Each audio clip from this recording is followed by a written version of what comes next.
నమస్తే, welcome to #you. నేను మీ Rajesh.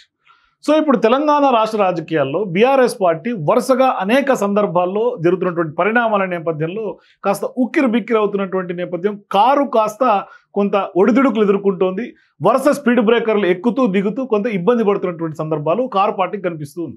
So ఇటువంటి సందర్భాల్లో ఇప్పుడు రాష్ట్ర రాజకీయాలను ఒక రకంగా కను సైగలతో శాసించినటువంటి బీఆర్ఎస్ అధినేత కేసీఆర్ ఇప్పుడు గడ్డు పరిస్థితిని ఎదుర్కొంటున్నారు అని చెప్పడంలో ఎటువంటి అతిశయోక్తి లేదు.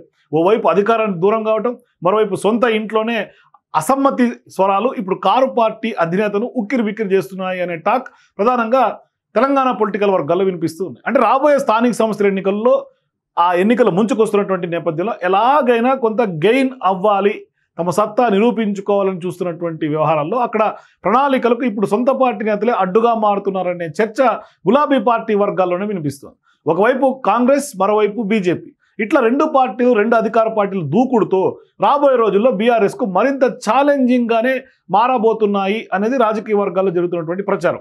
సో ఇటువంటి టైంలో అంది వచ్చినటువంటి అవకాశాన్ని ఉపయోగించుకొని ముందుకెళ్లాల్సినటువంటి ఇటువంటి సందర్భాల్లో కారు పార్టీకి కొంత స్పీడ్ బ్రేకర్లుగా మారినటువంటి నేతల తీరును ఇప్పుడు కేసీఆర్ ఎలా హ్యాండిల్ చేయబోతున్నారు అనేదే కొంత రాజకీయ వర్గాల్లో ఉన్నటువంటి ప్రధానంగా ఆసక్తిగా ఉన్నటువంటి సందర్భం. అంటే రాష్ట్రంలో అధికారంలో కోల్పోయిన తర్వాత 10 మంది ఎమ్మెల్యేలు, పలువురు ముఖ్య నాయకులు ఒకరొకరు ఇవాళ గులాబీ పార్టీని వీడినటువంటి సందర్భాలే ఉన్నాయి. అదే బాటలో ద్వితీయ శ్రేణి నాయకులు కూడా కండువాలు మార్చేసినటువంటి సందర్భాలే ఉన్నాయి.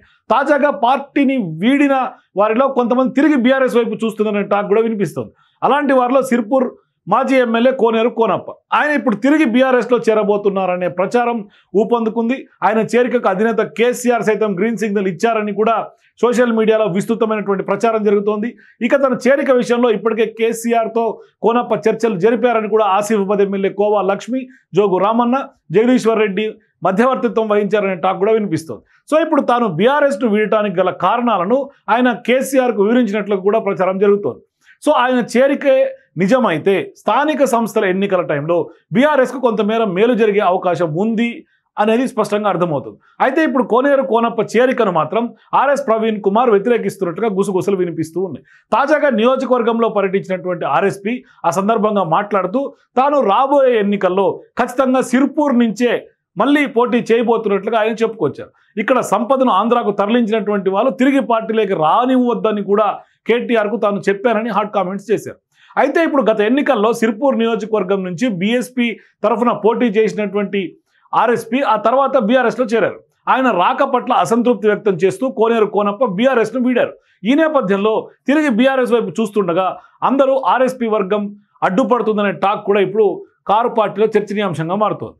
మరి ఇటువంటి సందర్భాల్లో తాజా పరిణామాల నేపథ్యంలో కొంత పార్టీని వీడినటువంటి వారి విషయంలో కేసీఆర్, కేటీఆర్ మధ్య భేదాభిప్రాయాలు ఏమన్నా ఉన్నాయా అన్న చర్చ కూడా ఇప్పుడు బీఆర్ఎస్ పార్టీలో గుప్పమంటోంది. అంటే పార్టీని వీడినటువంటి వారిని తిరిగి పార్టీలోకి చేర్చుకునే ప్రసక్తే లేదని చెప్పినటువంటి కేటీఆర్ గతంలో, అయితే ఇప్పుడు కోనప్ప విషయంలో కేసీఆర్ గ్రీన్ సిగ్నల్ ఇచ్చారనే ప్రచారం జరుగుతున్నటువంటి నేపథ్యంలో తిరిగి పార్టీలో చేర్చుకునే విషయంలో తండ్రి కొడుకుల తీరు గులాబీ పార్టీలో కొంత ఇంట్రెస్టింగ్గా మారిందనే టాక్ ప్రధానంగా వినిపిస్తుంది. మొత్తం కవిత రూపంలో ఇంటిపోరు, మరోవైపు ప్రత్యర్థుల కొంత ఎదురుదాడితో సతమతం అవుతున్నటువంటి మాజీ ముఖ్యమంత్రి కేసీఆర్ చేరికల విషయంలో ఎలాంటి వ్యూహం అనుసరిస్తారనేది మాత్రమే కొంత సస్పెన్స్గా మారింది రాజకీయ వర్గాల్లో. ఎందుకంటే ఒకవైపు కాళేశ్వరం సంబంధించినటువంటి కమిషన్ రిపోర్ట్ ఒకవైపు ఉక్కిరి బిక్కిరి చేస్తోంది, మరోవైపు అదే విషయంలో హైకోర్టు ఇప్పటికే చుక్కెదురెదురైంది.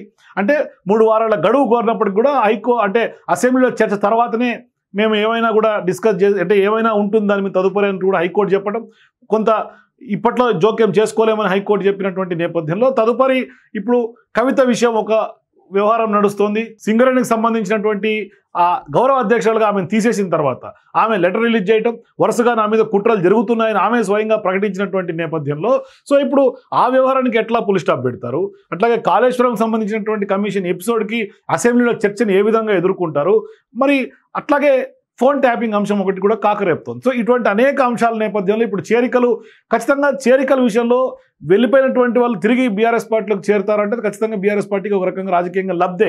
కానీ గతంలో చేసినటువంటి వ్యాఖ్యలు ఇప్పుడు సొంత పార్టీలో మరొక రకంగా కొంత వర్గపోరు రైజ్ అయ్యేలాగా ఆర్ఎస్పీ వర్సెస్ కోనేరు కోనప్ప వ్యవహారం తీసుకుంటే ఖచ్చితంగా అది మరో తలనొప్పిగా మారే అవకాశాలు ఉంటాయి. సో మొత్తం మీద ఇప్పుడు చేరికల విషయంలో కేసీఆర్ అలా, కేటీఆర్ ఇలా, మరి ఈ అలా ఇలా మధ్యలో నలిగేది మాత్రమే బీఆర్ఎస్ పార్టీ క్యాడర్ కొంత గందరగోళానికి ఆందోళనకి దారితీస్తున్నటువంటి నేపథ్యం మనం చూస్తున్నాం.